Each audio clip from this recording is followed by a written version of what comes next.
Hello दोस्तों, स्वागत है आप सबका आपके अपने चैनल जीवन अर्थ।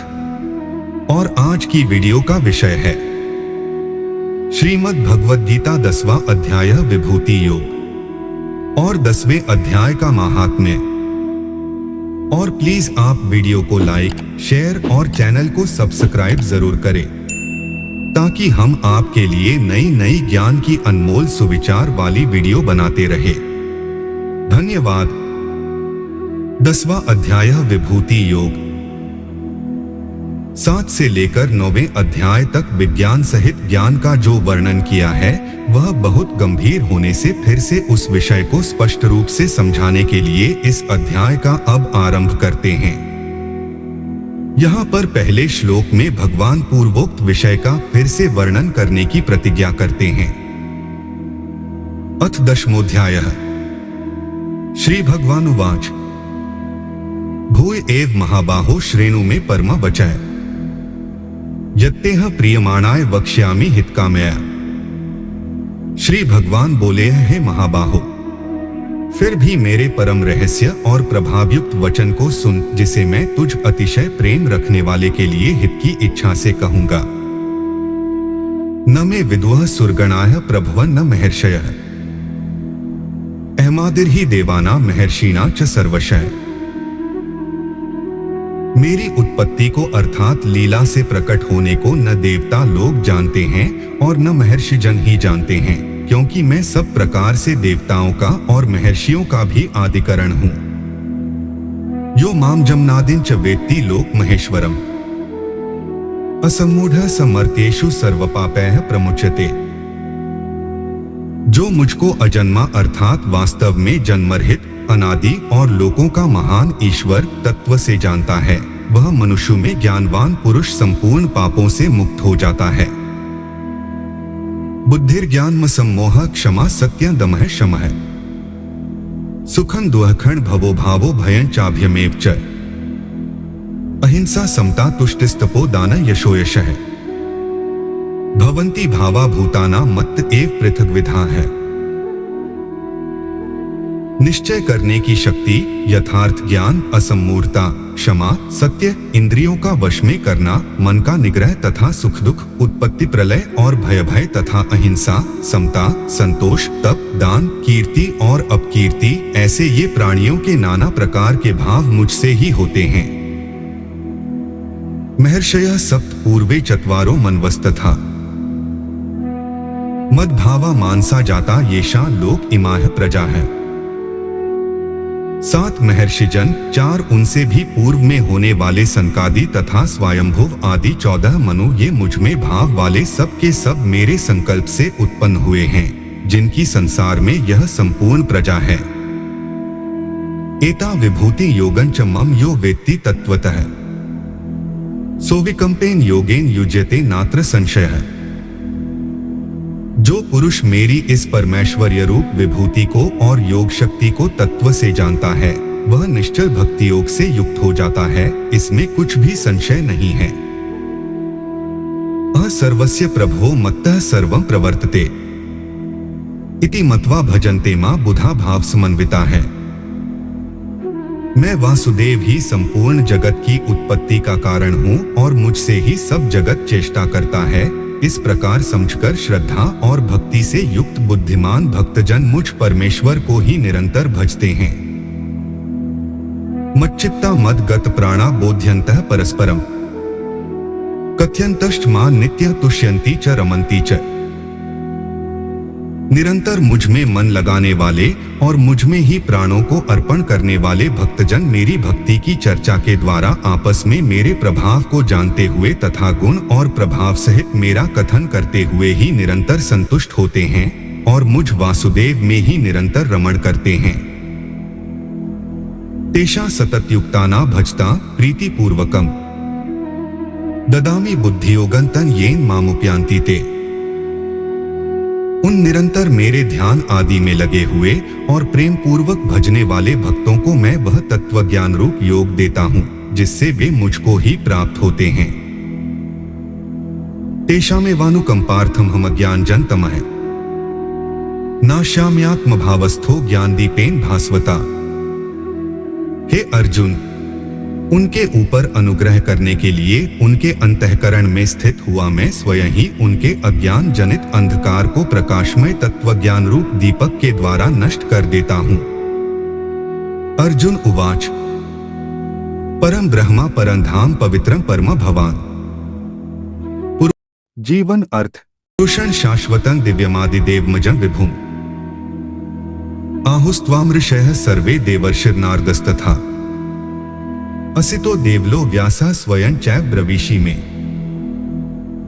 अर्जुन बोले हैं आप परम ब्रह्मा परम धाम और परम पवित्र हैं, क्योंकि आपको सब ऋषिगण सनातन दिव्य पुरुष और देवों का भी आदिदेव अजन्मा और सर्वव्यापी कहते हैं।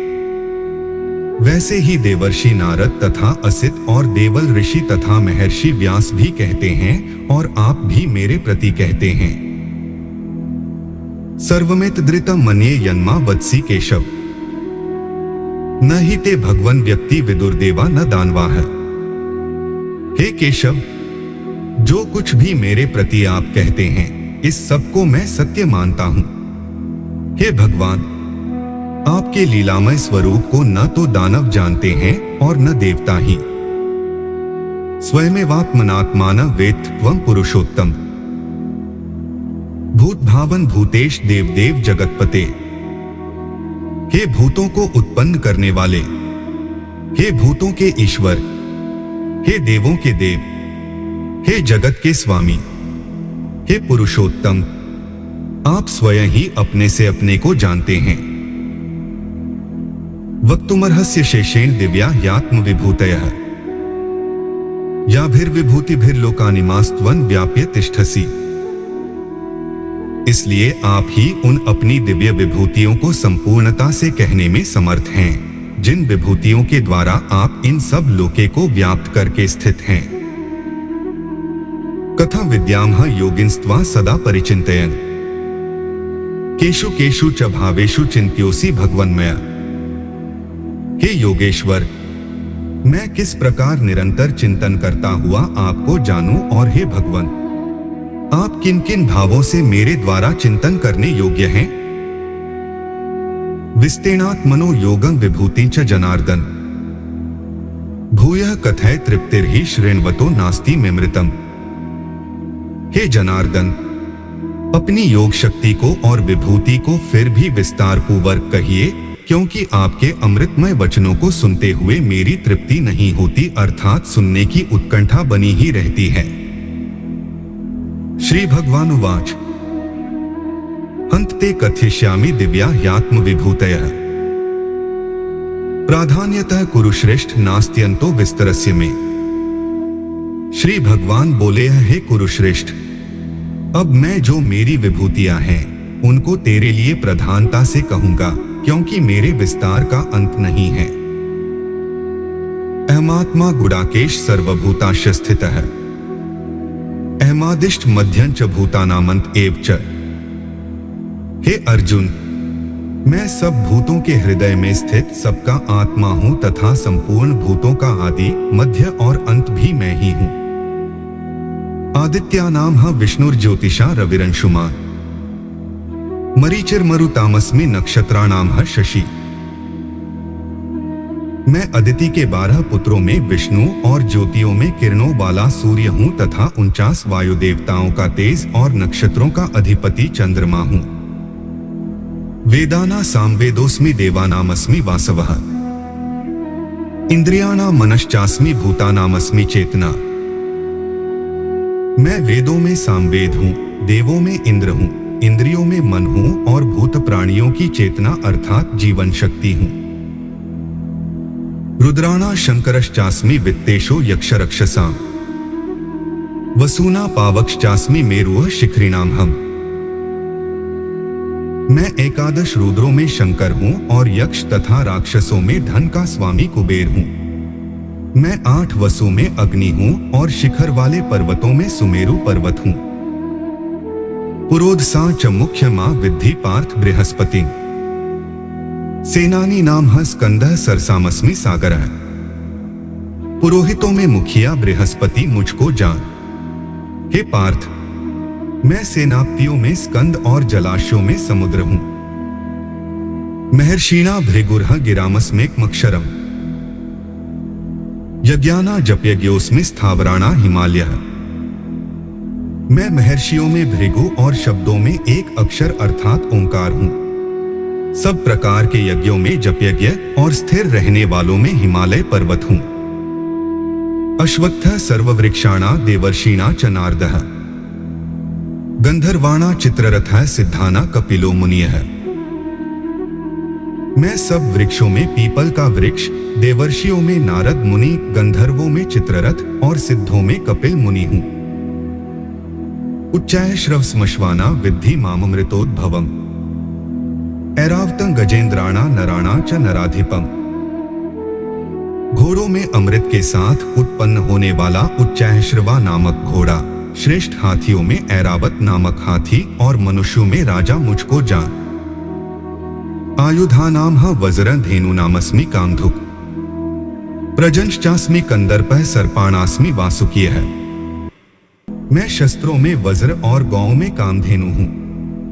शास्त्रोक्त रीति से संतान की उत्पत्ति का हेतु कामदेव हूं और सर्पों में सर्पराज वासुकी हूं। अनंतश्चास्मि नागाना वरुणो यात्सामहम्, पितृणामर्यमा चास्मि यमः संयमतामहम्। मैं नागों में शेषनाग और जलचरों का अधिपति वरुण देवता हूं और पिंजरों में अर्यमा नामक पितर तथा शासन करने वालों में यमराज मैं हूं। जीवन अर्थ। प्रह्लादश्चास्मि दैत्याना कालः कल्यतामहम्, मृगाणा च मृगेन्द्रोह वैन्तेयश्च पक्षिणा। मैं दैत्यों में प्रहलाद और गणना करने वालों का समय हूं तथा पशुओं में मृगराज सिंह और पक्षियों में मैं गरुड़ हूं। पवनः पवतामस्मि रामः शस्त्रभृतामहम्, झषाणा मकरश्चास्मि स्रोतसामस्मि जाह्नवी। मैं पवित्र करने वालों में वायु और शस्त्रधारियों में श्री राम हूं तथा मछलियों में मगर हूं और नदियों में श्री भागीरथी गंगा जी हूं। सर्गाणामादिरन्तश्च मध्यं चैवाहमर्जुन, अध्यात्म विद्या विद्याना वादः प्रवक्तामहम्। हे अर्जुन, सृष्टियों का आदि और अंत तथा मध्य भी मैं ही हूं। मैं विद्याओं में अध्यात्म विद्या अर्थात ब्रह्म विद्या और परस्पर विवाद करने वालों का तत्व निर्णय के लिए किया जाने वाला वाद हूं।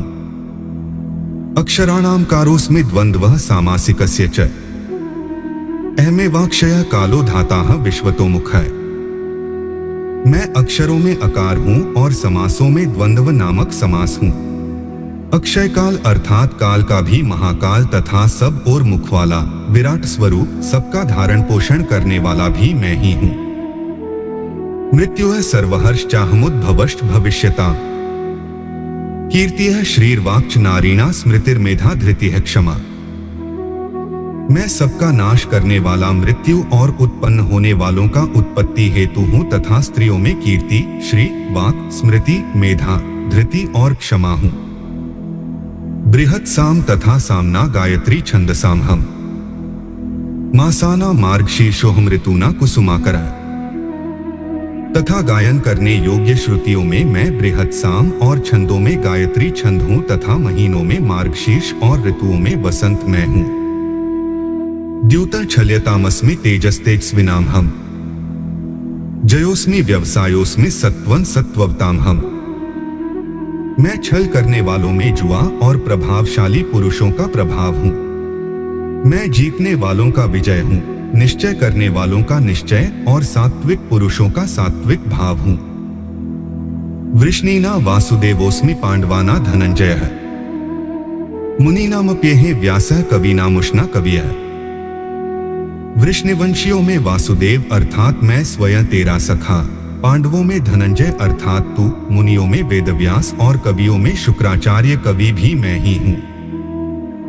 दंडो दमयतामस्मि नीतिरस्मि जिगीषता, मौन चैवास्मि गुह्याना ज्ञान ज्ञानवतामहम्। मैं दमन करने वालों का दंड अर्थात दमन करने की शक्ति हूं, जीतने की इच्छा वालों की नीति हूं, गुप्त रखने योग्य भावों का रक्षक मौन हूं और ज्ञानवानों का तत्वज्ञान मैं ही हूं। यच्चापि सर्वभूताना बीजं तदहमर्जुन, न तदस्ति विना यत्स्यान्मया भूतं चराचरम। और हे अर्जुन, जो सब भूतों की उत्पत्ति का कारण है वह भी मैं ही हूं, क्योंकि ऐसा चर और अचर कोई भी भूत नहीं है जो मुझसे रहित हो। 39 नान्तोस्ति मम दिव्याना विभूतिना परन्तप एष तुद्देशतः प्रोक्तो विभूतेर्विस्तरो मया। 40 हे परन्तप, मेरी दिव्य विभूतियों का अंत नहीं है। मैंने अपनी विभूतियों का यह विस्तार तो तेरे लिए एक देश से अर्थात संक्षेप से कहा है। यद्यद् विभूति मत सत्वं श्रीम दूर्जित में वा तत्देवावगच्छ त्वं मम तेजोंश संभवम। जो भी विभूतियुक्त अर्थात ऐश्वर्ययुक्त, कांतियुक्त और शक्तियुक्त वस्तु है, उसको तू मेरे तेज के अंश की ही अभिव्यक्ति जान।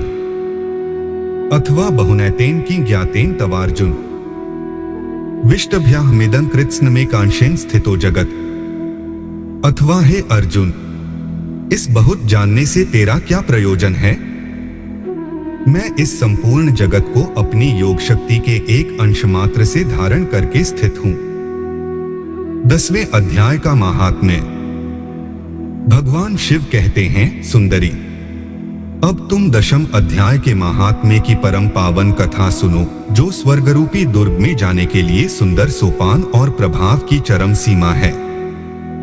काशीपुरी में धीर बुद्धि नाम से विख्यात एक ब्राह्मण था, जो मुझ में प्रिय नंदी के समान भक्ति रखता था।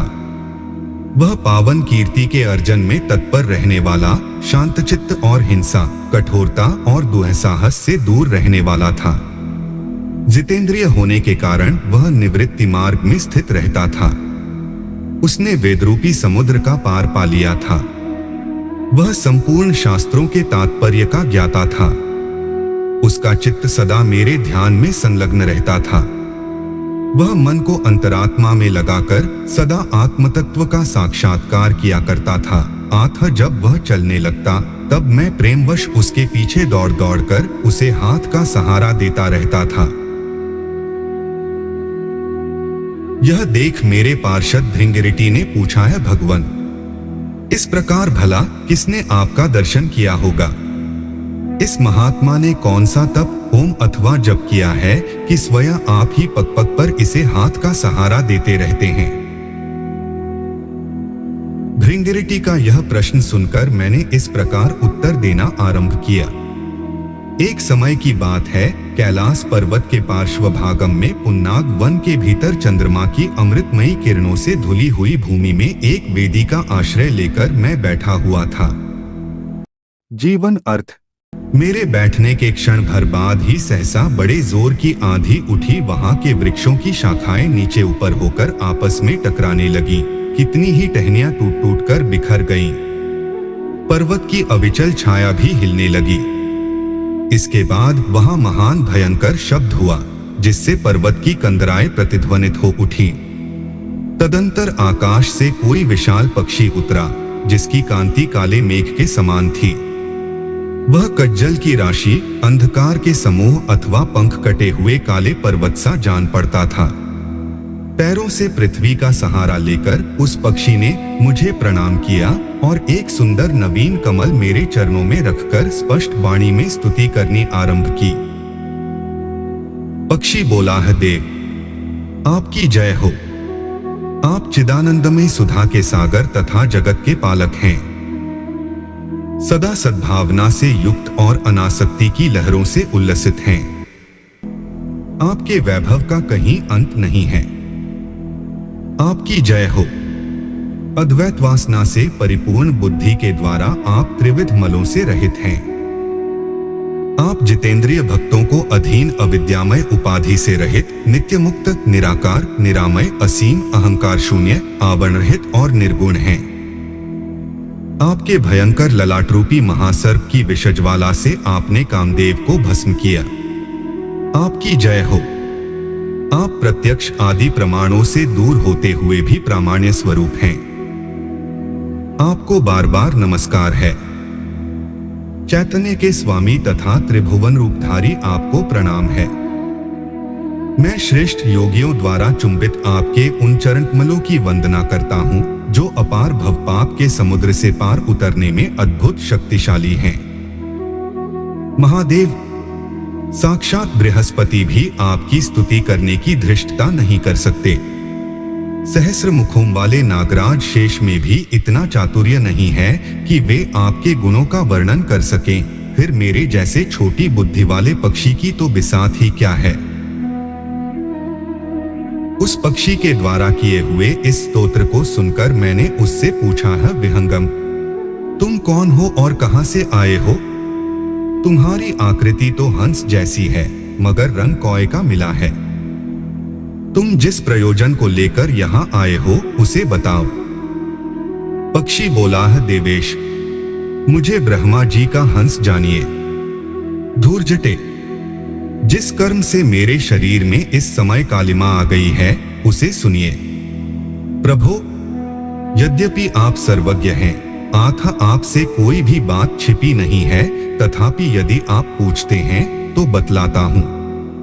सौराष्ट्र सूरत नगर के पास एक सुंदर सरोवर है जिसमें कमल लहलहाते रहते हैं।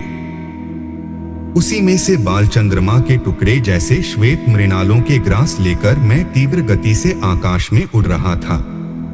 उड़ते उड़ते सहसा वहां से पृथ्वी पर गिर पड़ा।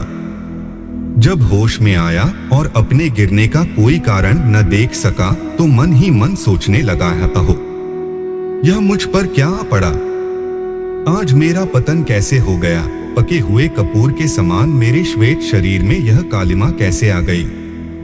इस प्रकार विस्मित होकर मैं अभी विचार ही कर रहा था कि उस पोखरे के कमलों में से मुझे ऐसी वाणी सुनाई दी है, हंस उठो, मैं तुम्हारे गिरने और काले होने का कारण बताती हूँ। तब मैं उठकर सरोवर के बीच गया और वहां 5 कमलों से युक्त एक सुंदर कमलिनी को देखा। उसको प्रणाम करके मैंने प्रदक्षिणा की और अपने पतन का कारण पूछा। कमलिनी बोली है, कलहंस, तुम आकाश मार्ग से मुझे लांघ कर गए हो, उसी पातक के परिणामवश तुम्हें पृथ्वी पर गिरना पड़ा है तथा उसी के कारण तुम्हारे शरीर में कालिमा दिखाई देती है। तुम्हें गिरा देख मेरे हृदय में दया भर आई और जब मैं इस मध्यम कमल के द्वारा बोलने लगी हूँ, उस समय मेरे मुख से निकली हुई सुगंध को सूंघकर 60,000 भंवरे स्वर्गलोक को प्राप्त हो गए हैं। पक्षीराज, जिस कारण मुझ में इतना वैभव, ऐसा प्रभाव आया है, उसे बतलाती हूँ, सुनो। इस जन्म से पहले तीसरे जन्म में मैं इस पृथ्वी पर एक ब्राह्मण की कन्या के रूप में उत्पन्न हुई थी। उस समय मेरा नाम सरोजवदना था। मैं गुरुजनों की सेवा करती हुई सदा एकमात्र पतिव्रत के पालन में तत्पर रहती थी।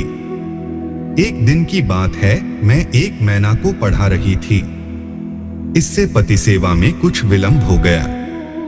इससे पति देवता कुपित हो गए और उन्होंने शाप दिया है, पापिनी, तू मैना हो जा। मरने के बाद यद्यपि मैं मैना ही हुई, तथापि पातिव्रत्य के प्रसाद से मुनियों के ही घर में मुझे आश्रय मिला। किसी मुनिकन्या ने मेरा पालन पोषण किया। मैं जिनके घर में थी वे ब्राह्मण प्रतिदिन विभूति योग के नाम से प्रसिद्ध गीता के 10वें अध्याय का पाठ करते थे और मैं उस पापहारी अध्याय को सुना करती थी। जीवन अर्थ। विहंगम, काल आने पर मैं मैना का शरीर छोड़कर 10वें अध्याय के महात्म्य से स्वर्ग लोक में अप्सरा हुई। मेरा नाम पद्मावती हुआ और मैं पद्मा की प्यारी सखी हो गई। एक दिन मैं विमान से आकाश में विचर रही थी। उस समय सुंदर कमलों से सुशोभित इस रमणीय सरोवर पर मेरी दृष्टि पड़ी और इसमें उतरकर ज्यों ही मैंने जलक्रीड़ा आरंभ की, त्यों ही दुर्वासा मुनि आ धमके। उन्होंने वस्त्रहीन अवस्था में मुझे देख लिया। उनके भय से मैंने स्वयं ही कमलिनी का रूप धारण कर लिया। मेरे दोनों पैर 2 कमल हुए, दोनों हाथ भी 2 कमल हो गए और शेष अंगों के साथ मेरा मुख भी कमल का हो गया। इस प्रकार मैं 5 कमलों से युक्त हुई। मुनिवर दुर्वासा ने मुझे देखा, उनके नेत्र क्रोधाग्नि से जल रहे थे। वे बोले, है पापिनी, तू इसी रूप में 100 वर्षों तक पड़ी रह। यह शाप देकर वे क्षण भर में अंतर्धान हो गए। कमलिनी होने पर भी विभूति योगाध्याय के महात्म्य से मेरी वाणी लुप्त नहीं हुई है।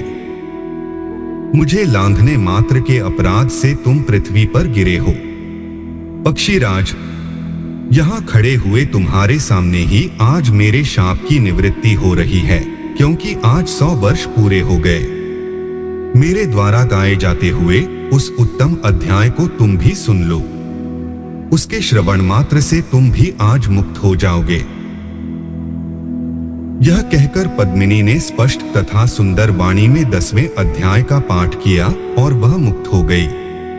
उसे सुनने के बाद उसी के दिए हुए इस कमल को लाकर मैंने आपको अर्पण किया है। इतनी कथा सुनाकर उस पक्षी ने अपना शरीर त्याग दिया। यह एक अद्भुत सी घटना हुई। वही पक्षी अब 10वें अध्याय के प्रभाव से ब्राह्मण कुल में उत्पन्न हुआ है। जन्म से ही अभ्यास होने के कारण शैशवावस्था से ही इसके मुख से सदा गीता के 10वें अध्याय का उच्चारण हुआ करता है। 10वें अध्याय के अर्थ चिंतन का यह परिणाम हुआ है कि यह सब भूतों में स्थित शंख चक्रधारी भगवान विष्णु का सदा ही दर्शन करता रहता है। इसकी स्नेहपूर्ण दृष्टि जब कभी किसी देहधारी के शरीर पर पड़ जाती है, तब वह चाहे शराबी और ब्रह्महत्यारा ही क्यों न हो, मुक्त हो जाता है तथा पूर्व जन्म में अभ्यास किए हुए 10वें अध्याय के महात्म्य से इसको दुर्लभ तत्वज्ञान प्राप्त हुआ तथा इसने जीवन मुक्ति भी पाली है। अतः जब यह रास्ता चलने लगता है तो मैं इसे हाथ का सहारा दिए रहता हूँ। भृंगिरिटी, यह सब 10वें अध्याय की ही महामहिमा है। पार्वती, इस प्रकार मैंने भृंगिरिटी के सामने जो पापनाशक कथा कही थी वही तुमसे भी कही है। नर हो या नारी अथवा कोई भी क्यों न हो, इस 10वें अध्याय के श्रवण मात्र से उसे सब आश्रमों के पालन का फल प्राप्त होता है। तत्सदिति श्रीमद्भगवद्गीतासु उपनिषत्सु ब्रह्म विद्याया योगशास्त्रे श्री कृष्णार्जुन संवादे विभूति योगो नाम 10मोऽध्यायः। इस प्रकार उपनिषद, ब्रह्म विद्या तथा योग शास्त्र रूप श्रीमद् भगवद गीता के श्री कृष्ण अर्जुन संवाद में विभूति योग नामक 10वां अध्याय संपूर्ण हुआ। दोस्तों, वीडियो को लाइक, शेयर और चैनल को सब्सक्राइब जरूर करें। मिलते हैं जीवन अर्थ की नई वीडियो के साथ। धन्यवाद। जीवन अर्थ आपको विश्व स्तर से संग्रहित ज्ञान की अनमोल सुविचार जानकारी हिंदी में प्रदान करता है। इन सुविचारों से हम इंसान में सोचने के नजरिए और जीवन जीने के ढंग में सुधार लाने का प्रयास कर रहे हैं। महत्वपूर्ण, हमारे वीडियो उपयोगी जानकारी प्रदान कराते हैं। ये सलाह का विकल्प नहीं है। किसी भी परिस्थिति में निर्णय लेते समय हमेशा कृपया अपने विवेक से काम लेना चाहिए। धन्यवाद।